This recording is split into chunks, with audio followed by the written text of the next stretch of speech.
हर हर महादेव, जय मां पार्वती। भक्तों, हरियाली तीज पर इस वृक्ष पर बांध देना, 2 जोड़ी हरी चूड़ी हाथों हाथ मिलेगा। धनपति की उन्नति तरक्की में 10 गुना बढ़ोतरी होगी। लंबे समय से चली आ रही गरीबी दूर होगी, दुर्भाग्य सौभाग्य में बदल जाएगा। तो आज की जो वीडियो का विषय है बहुत ही अद्भुत और सुंदर है, और इस वृक्ष पर अगर हरियाली तीज पर हरी चूड़ी बांधते हैं तो आपकी सभी मनोकामनाएं शीघ्र ही पूर्ण होंगी ही होंगी, और आपका बड़ा समय भी सुखमयता पूर्वक गुजरेगा, और कैसी भी आपके जीवन में परेशानी चल रही हो वह परेशानी भी समाप्त हो जाएगी। तो आइए इस वीडियो में जानते हैं सावन में हरी चूड़ी का महत्व। भक्तों, हरा रंग सौभाग्य एवं उल्लास का प्रतीक माना जाता है, जो मां को शीघ्र ही आनंदित करता है। हरा रंग प्रकृति का स्वरूप माना जाता है, और माता पार्वती भी प्रकृति हैं, और भोलेनाथ को पुरुष माना जाता है। भक्तों, हरे रंग का उदाहरण कुछ इस प्रकार से है जैसे सावन में भगवान शिव जी को चढ़ाए जाने वाले बेलपत्र, धतूरा, भांग एवं धूप हरे रंग के होते हैं। प्रकृति निर्माण करने वाले भगवान भोलेनाथ हरे रंग से अति शीघ्र ही प्रसन्न होते हैं। सावन में जो महिलाएं हरे रंग की चूड़ी पहनती हैं, हरे वस्त्र धारण करती हैं, उन्हें अखंड सौभाग्य की प्राप्ति होती है।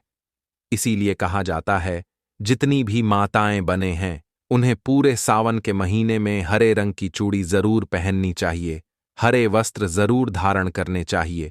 सावन के महीने में जो माताएं बने भगवान भोलेनाथ की पूजा करती हैं, शिव पूजा करती हैं, ऐसी माताएं बने हरे रंग के वस्त्र धारण करें, और भूल कर भी सावन के महीने में नीले और काले वस्त्र किसी भी महिला को कभी नहीं पहनना चाहिए।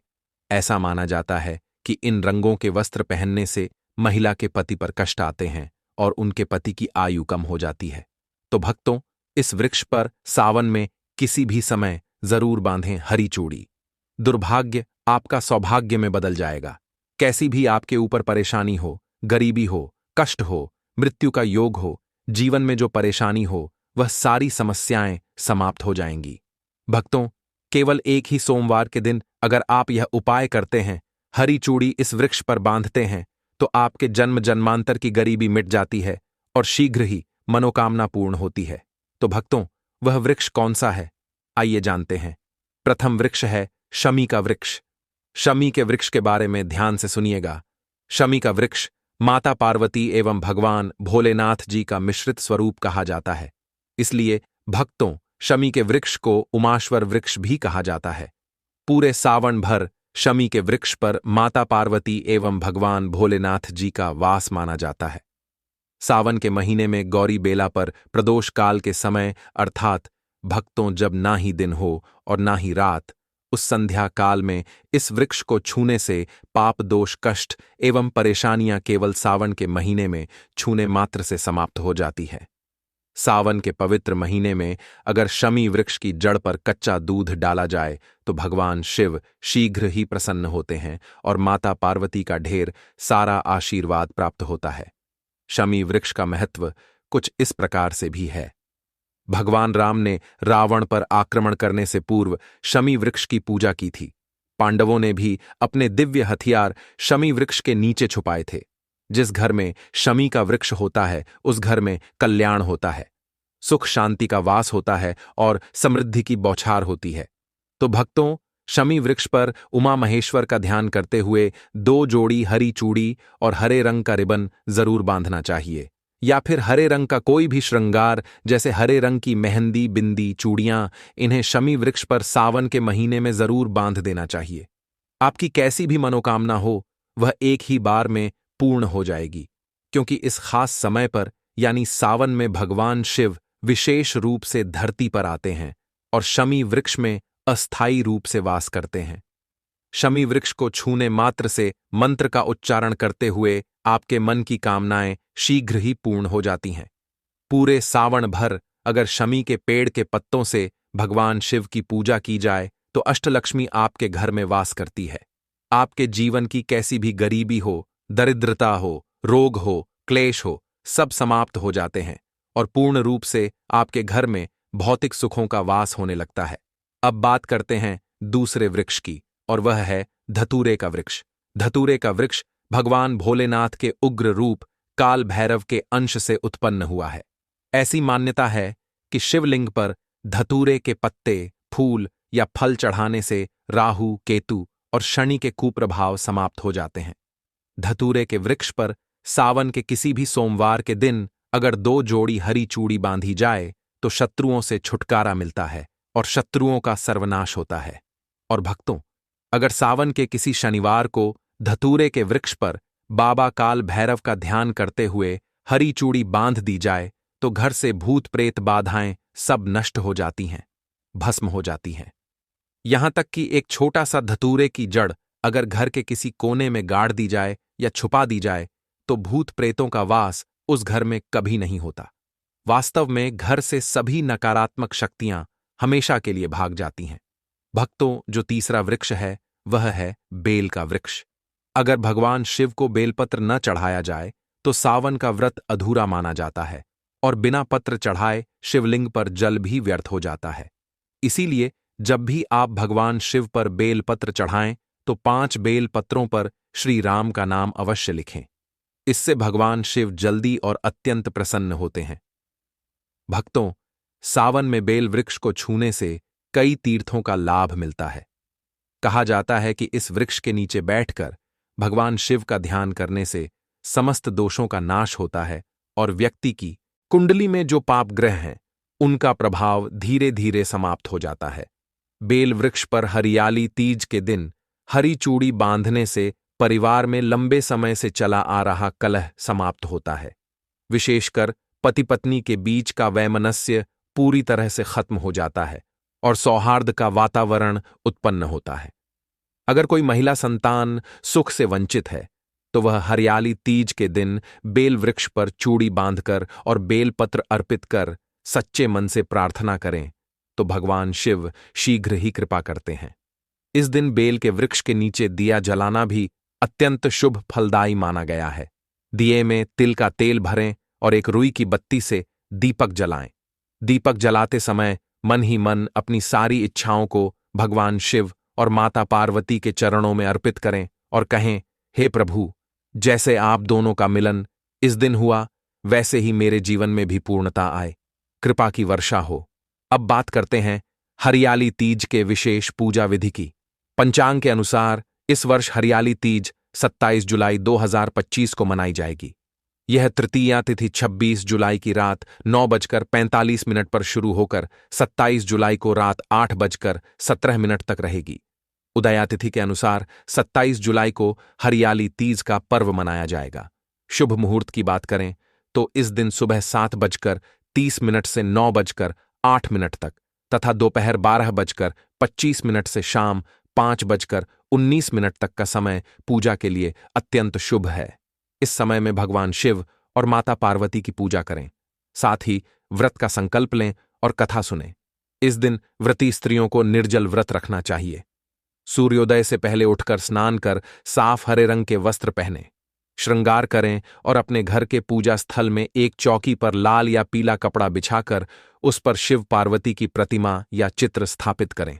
उन्हें गंगा जल से स्नान कराएं। चंदन, अक्षत, बेलपत्र, धतूरा, भांग आदि चढ़ाएं। माता पार्वती को सुहाग की वस्तुएं जैसे काजल, चूड़ी, सिंदूर, बिंदी, महावर, चुनरी, बिछिया आदि अर्पित करें। भक्तों, पूजा के दौरान शिव पार्वती विवाह कथा अवश्य सुनें।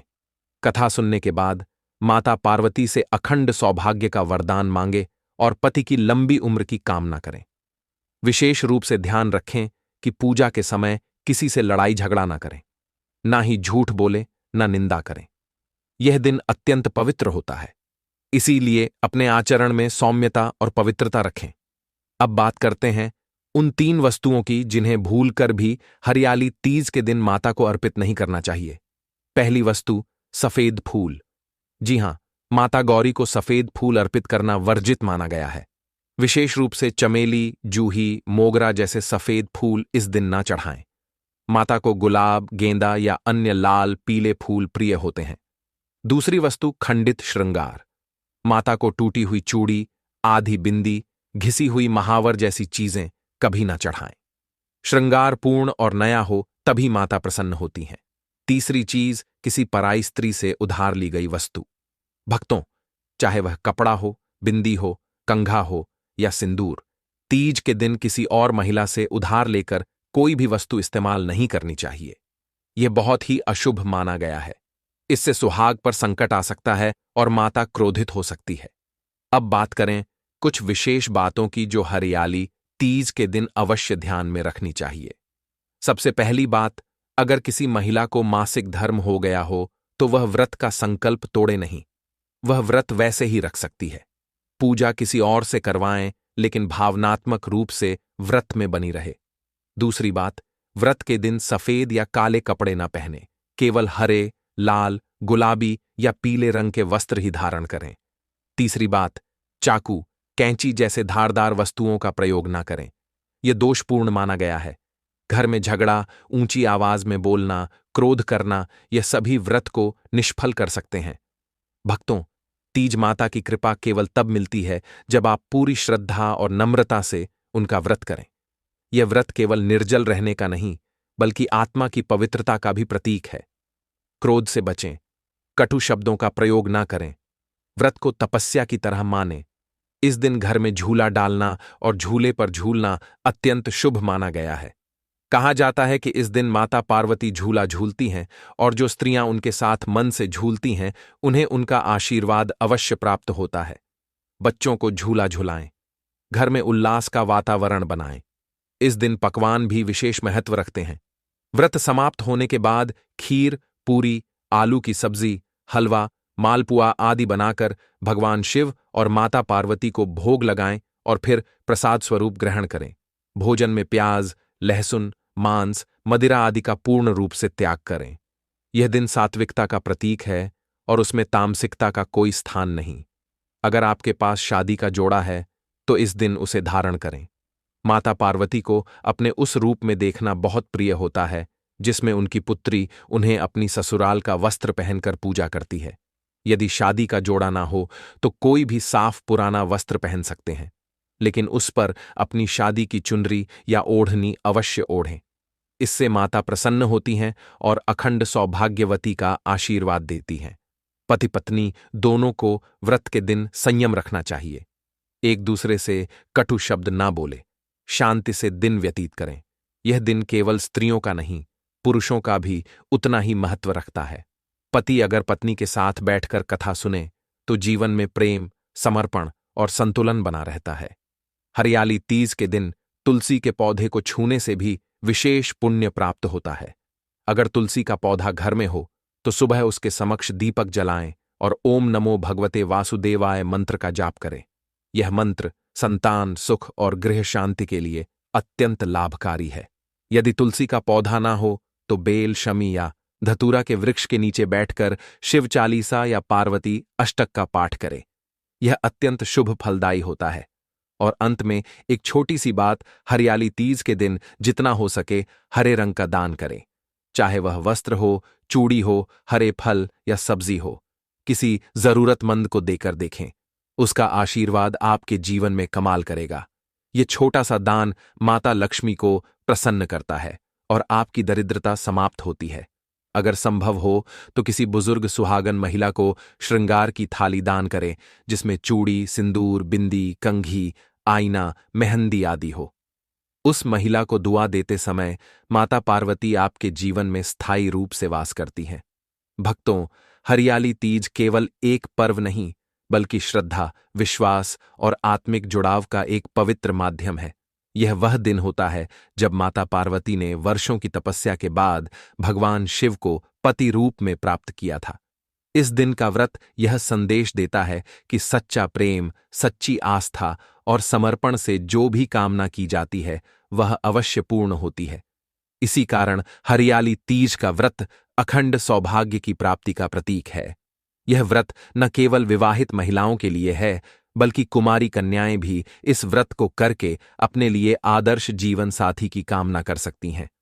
कई कन्याएं इस व्रत को रखती हैं ताकि उन्हें ऐसा पति मिले जो भगवान शिव के समान गंभीर, संयमी और ज्ञानवान हो।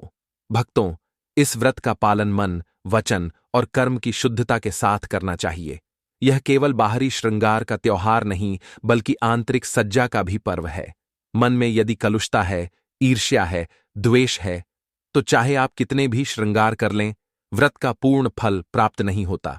इसलिए व्रत के दिन सबसे पहले अपने मन को शांत करें, बुरे विचारों का त्याग करें और एक पवित्र संकल्प लें कि आज का दिन मैं पूरे संयम और श्रद्धा से माता गौरी और भगवान शिव को अर्पित करूंगी। इस दिन जितना हो सके मौन व्रत या कम बोलने का अभ्यास करें।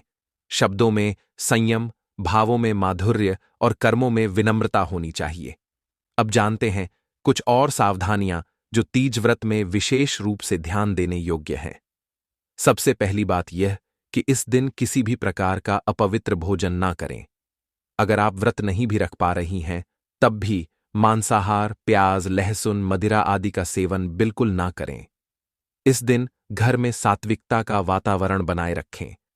सुबह स्नान के बाद घर के मंदिर की सफाई करें, धूप दीप जलाएं और घर के कोने कोने में गंगा जल का छिड़काव करें। इससे वातावरण पवित्र हो जाता है और नकारात्मक ऊर्जा नष्ट होती है। व्रत रखने वाली महिलाओं को दिन भर जल भी नहीं पीना चाहिए। इसे निर्जला व्रत कहा जाता है। यह कठिन अवश्य होता है, परंतु इसका फल अत्यंत शुभकारी होता है। अगर स्वास्थ्य की दृष्टि से निर्जला व्रत कठिन हो तो संकल्प लेकर फलाहार या जलाहार व्रत भी किया जा सकता है, लेकिन तब व्रत की भावना में कोई कमी नहीं होनी चाहिए। मन में सच्चा विश्वास और श्रद्धा होनी चाहिए। अब एक जरूरी बात यह भी है कि तीज के दिन जितना हो सके मां के समान किसी महिला को आदर दें। अगर आपकी सासू मां है तो उनके चरण छूकर आशीर्वाद लें। यदि कोई बुजुर्ग महिला आसपास नहीं है तो किसी वृद्धा को श्रृंगार की थाली दान करें। इससे माता पार्वती अत्यंत प्रसन्न होती हैं। इस दिन पति पत्नी के संबंधों में प्रेम, संयम और समझ का भाव होना चाहिए। यदि पति अपनी पत्नी को कोई उपहार देते हैं या स्वयं पूजा में भाग लेते हैं तो यह व्रत और भी फलदायक हो जाता है। कई स्थानों पर परंपरा होती है कि पति अपनी पत्नी को इस दिन हरे वस्त्र, चूड़ी, बिंदी, मेहंदी आदि देते हैं। इसे हरियाली उपहार कहते हैं। यह एक सुंदर परंपरा है जो पति के बीच प्रेम को और भी प्रगाढ़ करती है। इस दिन बहनें अपनी सगी या सखी बहनों को हरियाली शगुन भेजती हैं, जिसमें हरी चूड़ियां, मेहंदी, मिठाई और बिंदी होती है। यह भाईचारे और स्त्री स्नेह का प्रतीक है। अगर आपके पास बहन नहीं है तो किसी जरूरतमंद महिला को यह सामग्री देकर उसके जीवन में हरियाली भरें। अब बात करें उन छोटी छोटी बातों की जो तीज व्रत के पुण्य को कई गुना बढ़ा देती हैं। पहला, व्रत के दिन तुलसी के पौधे को जल अर्पित करें। साथ ही दीपक लगाएं और ओम नमो भगवते वासुदेवाय मंत्र का जाप करें। यह मंत्र घर में वैवाहिक सुख और संतान सुख प्रदान करता है। दूसरा, बेल, शमी या धतूरे के वृक्ष पर हरी चूड़ी बांधना अत्यंत शुभ माना गया है। इन पेड़ों पर यदि संभव हो तो हरे धागे में पिरोई हुई चूड़ियां बांधें और प्रार्थना करें कि आपके जीवन से सारे संकट दूर हो।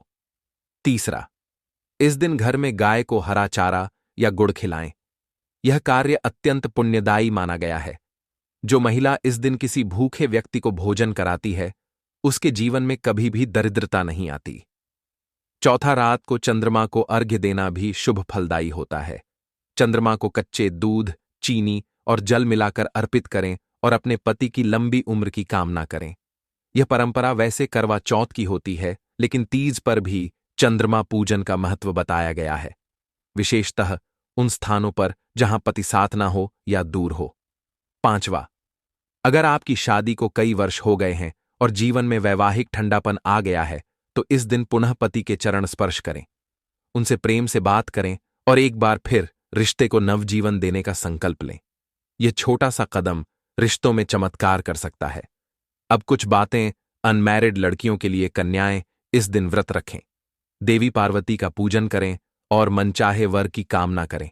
वीडियो कैसे लगी आप हमें कमेंट में जरूर बताइएगा और हां, कमेंट में हर हर महादेव जरूर लिखें।